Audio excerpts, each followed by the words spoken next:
Welcome back to lab academy. Myself Shruti Sharma. और आज मैं आपको नोट्स से समझाऊंगी इम्यूनोलॉजी का एक टॉपिक है। तो बेसिकली ये जो टॉपिक है वो देखिए DMLT, DOTT या फिर ये जो DBBT वाले होते हैं बच्चे, उन सभी के लिए टॉपिक क्या है, बड़ा कॉमन टॉपिक है।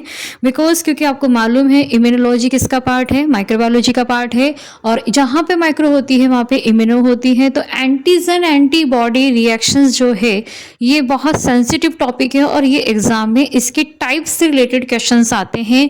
पूरा एंटीजन एंटीबॉडी पे एक बड़ा क्वेश्चन आता है 20 नंबर का, जिसके साथ में ये पूछा जाता है कि उनके जो वेरियस टाइप से टाइप ऑफ जैसे प्रेसिपिटेशन, एग्लूटिनेशन, CFT, एलाइजा, रिया, IFA, ये सारे ही इसके क्या है कॉमन टॉपिक्स हैं जो कि रिलेटेड है एंटीजन एंटीबॉडी रिएक्शंस के। तो आज के वीडियो में अभी हम शुरुआत में जो भी इसका पहला पार्ट कंप्लीट होगा उसमें हम क्या कवर करने वाले हैं कि आज हम इसको बेसिक हिंदी में आराम से समझेंगे।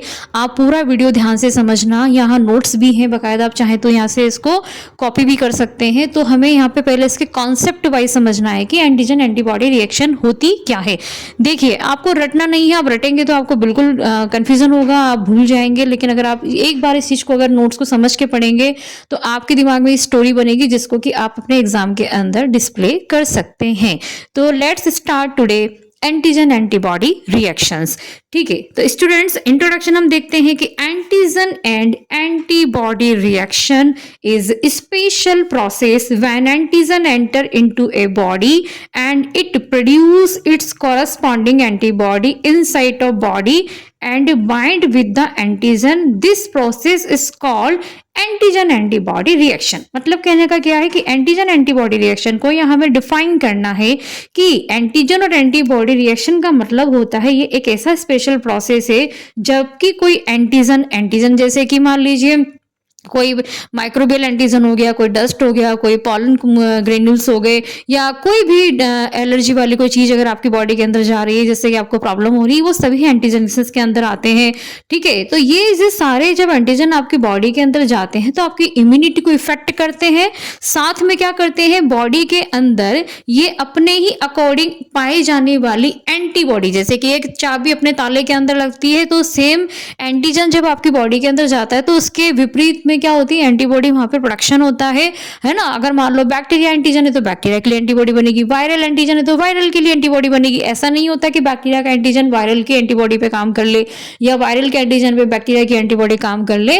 कॉरस्पॉन्डिंग का मतलब होता है कि जो एंटीजन आपकी बॉडी के अंदर एंटर कर रहा है बैक्टीरिया, तो बैक्टीरिया की एंटीबॉडी वायरल है तो वायरल की, पैरासाइट है तो पैरासाइट की। ठीक है, एल्गी, फंगी या जितने भी एंटीजन होते हैं उन सबके प्रति उनके अकॉर्डिंग हमारी बॉडी अलग अलग एंटीबॉडी बनाती है। बनाने के बाद फिर वो कॉरस्पॉन्डिंग एंटीबॉडी ही एंटीजन एंटीबॉडी के साथ क्या करती है, रिएक्ट करती हैं। तो ये जैसे कि आपकी ये एंटीबॉडी होती है इस तरह से, लाइट, ये हैवी चेन, लाइट चेन, और इस यहाँ पर क्या होता है, एंटीजन आके यहाँ पे फंस जाता है। फंसने से इन दोनों के बीच में क्या हो जाती है, रिएक्शंस हो जाती है। देन इसका एलिमिनेशन है। इसके डीप लेवल पे जाएंगे तो बहुत प्रोसेस है, पर अभी स्टार्टिंग में बेसिकली हमें सिर्फ यही समझना है।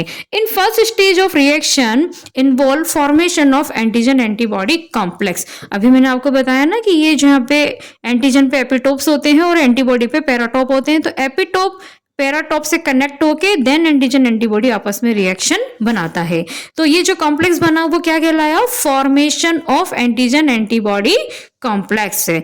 In second stage leads to visible formation as precipitate agglutination ETC। मतलब कि ये जो लेवल होता है वो विजिबल फॉर्मेशन, मतलब कि एक ऐसी प्रक्रिया है जिसको आप आंखों से विजुलाइज कर सकते हैं, देख सकते हैं। जब भी आप डिपार्टमेंट में, किसी सीरोलॉजी डिपार्टमेंट में आप काम करेंगे, किसी पेशेंट का सीरम लेंगे, हर पेशेंट के सीरम के अंदर अगर उसके लिए कोई HIV, HBsAg या इस तरह से कोई भी माइक्रोबियल इन्फेक्शन वाले अगर टेस्ट किट आते हैं, भले पेशेंट नेगेटिव है या फिर अगर वो अगर मान लीजिए पॉजिटिव है, तो पॉजिटिव जब भी कंडीशन में होगा जब उसके सीरम में एंटीजन होंगे तो वो क्या होगा, वहां पर जो भी एंटीजन की रिएक्शंस होती हैं, अगर आप जैसे कि स्लाइड करते हैं या ट्यूब को एग्लूटिनेशन करते हैं तो उनके अंदर ये क्या होता है, विजुअलाइज फॉर्मेशन इजीली हम देख सकते हैं।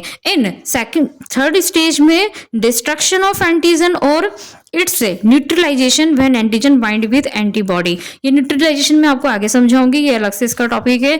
तो when antigen bind with antigen, यानी कि इतना सब कुछ होने के बाद ये थर्ड स्टेज में क्या हो जाएगा, न्यूट्रलाइज हो जाएंगे, क्योंकि जब एंटीजन एंटीबॉडी आपस में जब बाइंड हो जाते हैं तो वो न्यूट्रलाइज की कंडीशन आ जाती है और ऑब्जर्वर कर लेते हैं कि ये टेस्ट पॉजिटिव है कि नेगेटिव है। When antigen bind with antibody in a observer measurement and optimum temperature and pH that processing is called antigen antibody reaction, यानी कि ये पर्टिकुलर एक ऑप्टिमम टेम्परेचर पीएच पर की जाती है, क्योंकि इनके साथ में रिएजेंट्स आते हैं, जो भी हमारे सिंथेटिक जो रिएजेंट्स होते हैं उनके अंदर ये सब इनबिल्ट होता है, इनका बफर वगैरह, ताकि रिएक्शंस के अंदर कोई भी प्रॉब्लम ना हो। In an antigen antibody reaction occur special enter reaction between epitope and paratope. अभी मैंने आपको बताया था कि मान लीजिए ये कोई एंटीजन है और इस पे क्या है, ये एपिटोप है, मान लीजिए ये वाले एपिटोप है, और एंटीबॉडी है, तो एंटीबॉडी के ऊपर क्या प्रेजेंट है, एंटीबॉडी के ऊपर प्रेजेंट है पेराटोप। तो यहाँ पे ये जो एंटीजन है इसका ये जो एपिटोप है पेराटोप है आपस में एक दूसरे से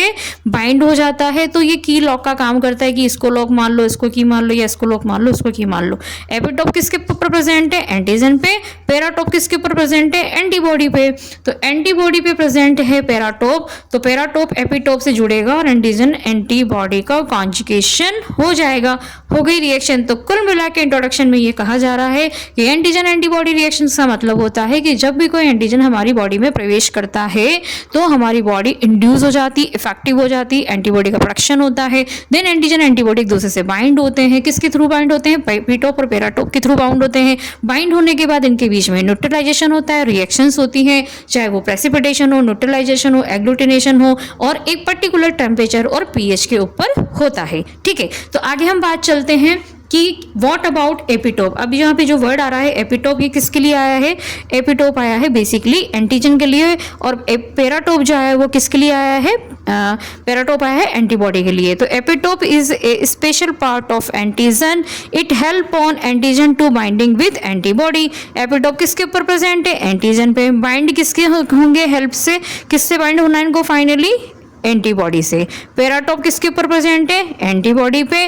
बाइंड किससे होना है उसको, एंटीजन से। तो paratope is a special part of antibody, ध्यान रहे ये एंटीबॉडी है और यहाँ पे पेराटोप प्रेजेंट है, यहाँ पे ये एंटीजन है और ये एंटीजन, यहाँ पे ये एपिटोप प्रेजेंट है। तो एंटीबॉडी, तो पेराटोप किसके ऊपर प्रेजेंट है, एंटीबॉडी के ऊपर प्रेजेंट है। It help in antibody to binding with antigen, यहाँ पे एंटीजन बाइंड हो रहा है एंटीबॉडी से, तो पेराटोप के लिए पढ़ेंगे कि यहाँ पर पेराटोप एंटीबॉडी पे प्रेजेंट है, तो किससे बाइंड होगा, एंटीजन के एपिटोप से। तो कुल मिला के बात यह है कि एपिटोप प्रेजेंट होते हैं एंटीजन पे, पेराटोप प्रेजेंट होते हैं एंटीबॉडी पे। एंटी एपिटोप के थ्रू एंटीजन एंटीबॉडी के पेराटोप से जुड़ के जाके रिएक्शंस करता है। आगे चले तो इसमें देखें silent feature of antigen antibody reaction. Silent feature antigen antibody का मतलब देखते हैं इसमें क्या है कि specificity of antigen anti reaction. इसका पहला जो है वो है स्पेसिफिसिटी का, कि in this particular antibody bind to और react to a specific antigen, bind to specific antigen, यानी कि यहाँ पर जो एंटीबॉडी होती है वो रिएक्ट करती है स्पेसिफिक एंटीजन का मतलब आप समझ रहे होंगे यहाँ पे कि अगर मैं यहाँ पे ये बोलूँ कि अगर हमारी बॉडी में बैक्टीरिया एंटर कर रहा है तो बैक्टीरिया का एंटीजन है, वायरल एंटर कर रहा है तो वायरल एंटीजन है, पैरासाइट एंटर कर रहे हैं तो पैरासाइट एंटीजन है। तो बैक्टीरिया का एंटीजन क्या बनाएगा, बैक्टीरिया के लिए एंटीबॉडी बनेगी, वायरल वाला वायरल के लिए बनाएगा, पैरासाइट वाला पैरासाइट बनाएगा। ऐसा नहीं करना है कि बैक्टीरिया का एंटीबॉडी वायरल के एंटीजन पे जाके जुड़ रही है या वायरल की एंटीबॉडी इस पे जाके जुड़ रही है, ऐसा नहीं होता है। अगर बैक्टीरिया का है एंटीजन उसके लिए हमारी बी सेल एंटीबॉडी अलग बनती है, वायरल के लिए अलग बनेगी और पैरासाइट के लिए उसके अकॉर्डिंग बनेगी। कोई भी एंटीजन के प्रति ऐसा नहीं होता है कि एक बार किसी पेशेंट को इन्फेक्शन हो गया, कोई एंटीबॉडी बन रही है तो वो सारे ही ऑर्गेनिज्म पे काम कर ले। Even food allergens, cosmetic allergens, perfume allergens, बहुत सारे जितने भी एलर्जेंस आपकी बॉडी के अंदर एंटर करते हैं दिन भर में, उन सबका अपना अपना काम है। एलर्जन तो खैर एक अलग टॉपिक है क्योंकि वो हाइपर सेंसिटिविटी के अंदर कवर होता है। तो आई होप आपको आज एंटीजन एंटीबॉडी का जो ये पार्ट है समझ में आ रहा होगा। विथ नोट्स से आपको नोट्स से बड़ी हेल्प मिलेगी कि आप नोट्स से क्या कर सकते हैं, इसको कॉपी भी कर सकते हैं और इसको अच्छे से समझ भी सकते हैं। आगे देखते हैं कि जैसे फॉर एग्जांपल यहाँ पे बताया गया है कि kidney antibody produce against kidney antigen, यानी यहाँ पर्टिकुलर हमने ऑर्गन को टारगेट किया है कि किडनी का कोई अगर एंटीबॉडी है तो वो किडनी में पाए जाने वाले एंटीजन्स पे ही काम करेगी। ऐसा नहीं कि पेंक्रियाज में कोई एंटीजन पड़ा हुआ है तो वहाँ का कोई किडनी का एंटीबॉडी वहाँ पे काम कर लेगा। ये ऑर्गन स्पेसिफिक एंटीजन है जिसके अभी हम यहाँ पर केवल एग्जांपल में समझाने के लिए हमने आपको यहाँ पर डिस्क्राइब किया है। तो इसका जो दूसरा पार्ट होता है वो होता है इम्यून कॉम्प्लेक्स। इम्यून कॉम्प्लेक्स मतलब कि अभी जो हम बात कर रहे हैं ना कि एंटीजन एंटीबॉडी रिएक्शंस होता है, इसका दूसरा नाम होता है कॉम्प्लेक्स। देखिए जब कोई दो चीज़ एक दूसरे से जुड़ती है तो क्या बनाएगी, ऑब्वियसली क्या बनाएगी, कॉम्प्लेक्स बनाएगी, क्योंकि एंटीजन एंटीबॉडी किसके पार्ट है, इम्यून सिस्टम के पार्ट है। तो क्या बोल दिया हमने इसको शॉर्ट में, इम्यून कॉम्प्लेक्स। तो immune complex is a formed from the integral binding of an antibody to a soluble antigen. Immune complex में क्या होता है कि जो इम्यून कॉम्प्लेक्स जो बनता है वो ज़्यादातर किसके लिए बनता है, जितनी भी एंटीबॉडी होती है। अब यहाँ सॉल्यूबल एंटीजन का मतलब हम समझते हैं कि जब हमारी बॉडी में कोई एंटीजन प्रवेश करता है तो क्या होता है कि हमारी सीरम के अंदर जो एंटीजन चले जाते हैं वो इस तरह से सॉल्यूबल एंटीजन होते हैं कि they are soluble in our blood, they are soluble in our serum. जब यू विल टेक की सेंट्रीफ्यूजन आप करेंगे अपने ब्लड सैंपल का तो सीरम अलग सेपरेट हो जाता है, आरबी से अलग सेपरेट हो जाती है। तो जितने भी हमारी एंटीजन्स एंटीबॉडी होते हैं वो कहाँ चले जाते हैं, उसके लिक्विड पार्ट यानी सीरम पार्ट में चले जाते हैं। तो ऐसे एंटीजन क्या कहलाते हैं, सॉल्यूबल एंटीजन कहलाते हैं। The bond antigen acting as a specific epitope bond to an antibody is referred to as immune complex। यानी कि हमने इसके दो फीचर्स पढ़े अभी पीछे, मैंने आपको बताया था कि स्पेसिफिसिटी ऑफ एंटीजन एंटीबॉडी और एक है इम्यून कॉम्प्लेक्स। तो पहले स्पेसिफिसिटी का मतलब क्या पढ़ा हमने, इसका मतलब ये था कि पर्टिकुलर कोई बैक्टीरिया का एंटीजन है तो बैक्टीरिया, पैरासाइट तो पैरासाइट, वायरल है तो वायरल, इसके अकॉर्डिंग इनका होगा। और इम्यून कॉम्प्लेक्स में क्या है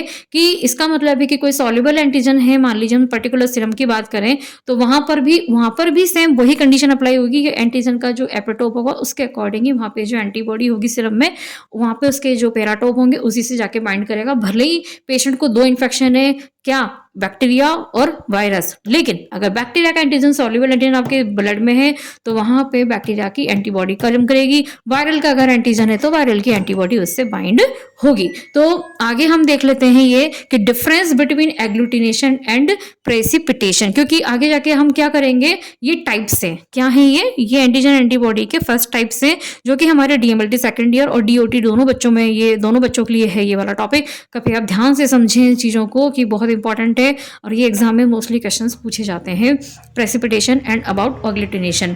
तो प्रेसिपिटेशन एग्लूटिनेशन को समझते हैं कि देखिए यहाँ पे क्या आ रहा है, एग्लूटिनेशन, यहाँ आ रहा है प्रेसिपिटेशन। क्लंपिंग और aggregation of producing particulate antigen and antigen collect particles like bacteria, virus, fungus, parasite और formation insoluble complex from soluble antigen। पहली बात, यहाँ पे जो एंटीजन का टाइप है वो क्या है, सॉल्युबल है। यहाँ पे जो एंटीजन का टाइप है वो क्या है, पार्टिकल है। अब पार्टिकल की अगर मैं बात करूं, मान लीजिए कोई बैक्टीरिया सेल है, इसके ऊपर क्या पाए जा रहे हैं, एंटीजन, तो पूरी की पूरी बैक्टीरिया पार्टिसिपेट करेगी एंटीजन में। लेकिन अगर मैं यहाँ की बात करूं, सॉल्युबल एंटीजन की बात करूं, तो यहाँ पे क्या होगा, जैसे मान लीजिए आपके ये सीरम है, इस सीरम के अंदर मोटे मोटे कुछ ऐसे पड़े हुए हैं पार्टिकल्स, वो कैसे हैं, क्या है वो, सॉल्युबल एंटीजन थे। क्या थे ये, सॉल्युबल एंटीजन थे। वो मतलब ऐसे मैंने दिखाने के लिए बोला है बड़े आपको। अब ये जो सॉल्युबल एंटीजन है, जब ये एंटीबॉडी से बाइंड होते हैं तो ये कैसा फॉर्म बनाते हैं, इनसॉल्युबल। किस में चेंज हो जाएगा ये, इनसॉल्युबल से इनसॉल्युबल में चेंज हो जाएगा। तो सॉल्युबल एंटीजन यानी कि ऐसे एंटीजन जो कि सीरम में सॉल्युबल है, और यहाँ पे तो कौन पार्टिसिपेट कर रहा है, बैक्टीरिया की पूरी सेल पार्टिसिपेट कर रही है। इसलिए हमने इसको क्या बोला है, इसलिए हमने इसको बोला है कि यहाँ पे जो होगी रिएक्शंस क्या होगी, क्लंपिंग वाली होगी, है ना, एग्लूटिनेशन होगी। और यहाँ पे क्या होगी, इनसॉल्युबल कॉम्प्लेक्स बनेगा, क्योंकि कौन सा एंटीजन है, सॉल्युबल एंटीजन। दोनों में आज तक बच्चों को मेजर डिफरेंस कभी समझ में नहीं आता है। आप इसको कितना भी रटने की कोशिश करेंगे उससे कुछ नहीं होने वाला है। आप रटेंगे फिर भूल जाएंगे दूसरे दिन। समझ के पढ़ें कि सॉल्युबल एंटीजन क्या होता है, कि सीरम के अंदर पाए जाने वाले जो सॉल्युबल एंटीजन होते हैं, एंटीबॉडी से जब कॉम्प्लेक्स बनाते हैं तो फाइनली क्या बनाते हैं, इनसॉल्युबल फॉर्मेशन बनाते हैं। यहाँ पे क्या हो रहा है, बैक्टीरिया वायरस की सेल भी काम करती है, यानी एंटीजन के होते हैं ना, एंटीजन क्या होते हैं, एंटीजन प्रोटीन मॉलिक्यूल होते हैं जो उनकी सतह पर पाए जाते हैं। पर कभी कभी क्या होता है, बैक्टीरिया, वायरस, पैरासाइट खुद अपनी सेल को पूरा उसके अंदर भाग ले लेती है, तब वो कौन सी रिएक्शन कहलाती है, एग्लूटिनेशन। आगे हम स्कोर समझेंगे। How to make clump antibody bind to multiply antigen on the surface of this particular particles causing, यानी कि यहाँ पर जो कॉम्प्लेक्स बनेगा वो क्या बनेगा, जैसे यहाँ पे ये बहुत सारी एंटीबॉडी यहाँ पर पड़ी हुई हैं, इस तरह से एंटीबॉडी यहाँ पे पड़ी हुई है और यहाँ पे बैक्टीरिया की सेल आके जुड़े जा रही है, जुड़े जा रही है, जुड़े जा रही है। तो जहाँ पे भी आपको दिखेगी कि एंटीबॉडी है, तो यहाँ पे ये एंटीबॉडी इस तरह से कॉम्प्लेक्स या क्लम्पिंग बनाना स्टार्ट कर देती है। क्यों? क्योंकि इनकी सरफेस पे क्या प्रेजेंट है बेटा? एंटीजन प्रेजेंट है। तो ये एंटीजन सरफेस पे प्रेजेंट है, तो सरफेस पे होने के कारण यहाँ पे क्या होगा? क्लम्पिंग होगी। अब इसकी बात करूं मैं इनसॉल्युबल कॉम्प्लेक्स सॉल्युबल एंटीजन में, तो how to make insoluble complex soluble antigen and antibody from a complex that is no large soluble in the solution and particulate out from a visible solid। यानी कि शुरू में तो क्या होगा कि उसके अंदर जो soluble एंटीजन है ना, वो soluble एंटीजन से पड़े हुए थे। जब यहाँ पे एंटीबॉडी आई, एंटीबॉडी आने के बाद वो एंटीजन एंटीबॉडी से बाइंड हुआ, कॉम्प्लेक्स बना, और फिर क्या हो गया, यहाँ पे ऐसे कोई लार्ज सॉल्युबल नहीं होके यहाँ पर क्या बनेंगे? प्रेसिपिटेट हो जाएगा। प्रेसिपिटेट कैसे? मतलब कि जैसे कि कोई चीज होती है ना, जम जाती है, प्रेसिपिटेट हो जाती है ना। तो प्रेसिपिटेट का मतलब होता है कि आपका एक बार रिएक्शंस होने के बाद यहाँ पे तो क्लम्पिंग हो जाएगी और यहाँ पे क्या हो जाएगा? प्रेसिपिटेशन, सेटल डाउन होना चालू हो जाएगा, घुलेगा नहीं। वो कोई भी चीज जैसी होती है ना, जैसे कि मान लीजिए एक शक्कर और एक मिट्टी ले लो आप, तो शक्कर घुल जाएगी, मिट्टी तो नहीं घुलेगी। मिट्टी क्या होगी? प्रेसिपिटेट हो जाएगी, बॉटम पे नीचे जाके क्या हो जाएगी? बैठ जाएगी, लेकिन वो विजुअलाइज हो जाएगी, दिखेगी आपको, उसके कण दिखेंगे आपको। शक्कर नमक घुल जाएंगे, वो आपको नहीं दिखेगा बिकॉज दे आर सॉल्युबल। लेकिन अगर हम मिट्टी की बात करें, सैंड की बात करें, तो वो क्या हो जाएगी? नीचे प्रेसिपिटेट हो जाएगी। मतलब ऐसा लगेगा कोई चीज है लेकिन हमें दिख रही है पर वो घुली नहीं है। तो वो कैसा होगा? विजिबल सॉलिड होगा। मिट्टी दिखेगी ना आपको, पानी के अंदर मिट्टी दिखेगी क्योंकि वो घुल नहीं रही है। तो यहाँ पे भी क्या होगा? वो जो रिएक्शंस हो रही है एंटीजन एंटीबॉडी की, वो विजिबल कंडीशन में आपको यहाँ पर दिखेगी। Then to stick together and form visible clump. अब यहाँ पे क्या होगा? जब वो आपस में बहुत सारे क्लम्प बना लेंगे, ऐसे ऐसे ऐसे ऐसे ऐसे करके पूरा ऐसे क्लम्प बना लेते हैं, बहुत सारे ऐसे इकट्ठे हो जाते हैं एंटीजन एंटीबॉडी, तो वो जो क्लम्पिंग भी हो रही है वो भी इसमें विजिबल दिखेंगी। और यहाँ पे एक specific antigen protein combined with insoluble precipitate. Clumping यानी कि मेन अगर हम बात करें तो यहाँ पे क्या हो रही है? क्लम्पिंग, और यहाँ पे हो रही है प्रेसिपिटेशन। क्लम्पिंग मतलब फट जाना, इसको यूं समझ लो कि वहां पे चीजें फट गई हैं, जैसे दूध फट जाता है। और प्रेसिपिटेट का मतलब होता है कि कोई चीज पड़ी है, विजिबल है, सॉलिड है, लेकिन वो प्रेसिपिटेट है, बॉटम में इकट्ठी हो गई है एक जगह, ना तो वो घुल रही है और ना ही वो कुछ आगे रिएक्शन दे रही है। लेकिन यहाँ पे तो क्या हुआ? वो सब एक दूसरे से इकट्ठे होके यहाँ पे सारे जुड़ गए हैं। तो बेसिकली एग्लूटिनेशन प्रेसिपिटेशन में दो यहाँ मेजर पॉइंट है कि पहली बात तो यहाँ पे जो एंटीजन होता है कैसा होता है? सॉल्युबल एंटीजन होता है। यहाँ पे जो एंटीजन होता है वो पूरा की पूरा बैक्टीरिया, वायरस, फंगस, पैरासाइट, खुद की बॉडी यानी एक वेजिटेटिव सेल इसमें पार्टिसिपेट कर सकती है। दूसरी बात, यहाँ पर जो कॉम्प्लेक्स बनेगा वो कैसे बनेगा? प्रेसिपिटेट के फॉर्म में बनेगा और सॉलिड और विजिबल होगा। यहाँ पे क्या होगा? पहले क्लम्पिंग बतानी है, मल्टीपल फॉर्म में होगा। दूसरा यहाँ पर भी विजिबल क्लम्प बनेंगे और यहाँ पे विजिबल प्रेसिपिटेट होगा। दोनों ही विजुअलाइज कंडीशन है, पर दोनों में डिफरेंस केवल और केवल टर्मिनोलॉजी का है। तो आगे का जो इसका पार्ट है वो मैं आपको आगे पढ़ाऊंगी, क्योंकि 18 मिनट का ये वीडियो हो चुका है और ये बहुत लंबा हो जाएगा, अपलोड में दिक्कत आएगी। तो आई होप आपको इसका इंट्रोडक्शन समझ में आया होगा।